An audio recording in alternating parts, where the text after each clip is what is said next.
Carroll's band is fired up, and rightfully so. They're heading back to the Big Easy on Sunday to play in the Saints game. You may remember Carroll pitched in and helped Union last year in the Farmers Championship season. Arcadia versus Carroll tonight. On the field, of course, the Bulldogs hoping to not miss a beat with a matchup against the Hornets. Homecoming night for the Dogs. Arcadia's first possession, Carroll's defense looking good. 4th down. Going to lead to Arcadia trying to punt the ball. Carroll comes in with the block, and they're going to get the scoop and the score. The Dogs bite early. They're up 7-0. They were far from being finished. Next possession, Arcadia will be looking deep for the pass here. Brought down. Nice play by Carroll. Here's a play in the secondary. It was that kind of night for that defense for Carroll. They go on winning this thing. They pitched the shutout 38-0. All right, over in Longview, Ruston now has the longest winning streak in Louisiana with 16 straight victories. Tonight taking on Longview, a traditional power. 12th meeting between the programs. Lobos with a 7-4 edge. In fact, Ruston hasn't beat him since 2000. But that is Josh Brantley. He's back, picks up the first down. A few plays later, drops back and finds the sophomore sensation, Ahmad Hudson. 7-0 Ruston. Lobos get a turn. Maverick Rowe, great name. Looking, finds Kylon Cummings, and he's coming right into your living room. Big guy, rumbling for the first down. Think the Lobos are done on that drive? No.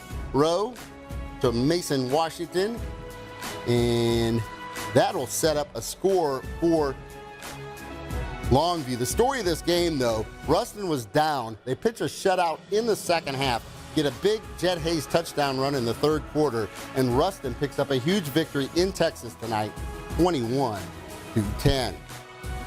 1 week after facing pass-happy Pulaski Academy, Arkansas, West Monroe with a date versus North DeSoto. Griffins feature quarterback Luke Delafield, but he's without his top receiver Cole Corey. First drive, Ryder Dejan will roll it on 3rd down, find Trez Davis. He makes a tough contested catch, and they would pay dividends. Booby Miles with a huge night. Takes the handoff 9 yards up the middle, puts West Monroe up 7-0.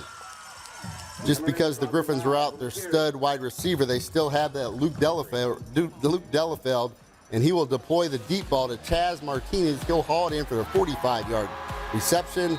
Then North DeSoto gets a little tricky. The double reverse flea flicker, kind of what you would expect from Dennis Dunn's crew. That would get it inside the 5. But the story of the game was West Monroe and how they just pummeled North DeSoto. The Griffins could not stop the Rebels. In fact, Miles ended up with 151 yards, 3 scores.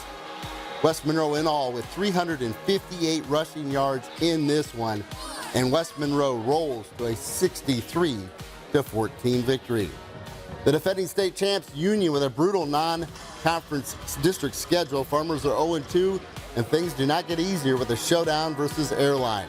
Vikings had a tough matchup right here. Union, though, going for it on 4th and 2, own territory. Vikings make the stop. Next play, handoff to DJ Allen, and he's going to go 25 yards for the touchdown. 29-7 Airline.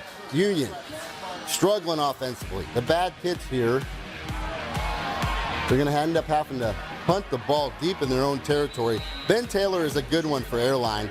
He's ultimately going to go down as one of the top 10 passers in the history of Louisiana football. And the Vikings go up 35-7 at the half, and they go on to beat Union tonight, 56-28. The Farmers are now 0-3. One other score of interest, West Ouachita remains unbeaten. They shut out Winfield 20-0. Let's take one more time out. Up next, Wasserman and Richroy go toe-to-toe. OCS and Bastrop try to stay unbeaten. Plus, Oak Grove honors a Northeast Louisiana legend. The Blitz rushes back right after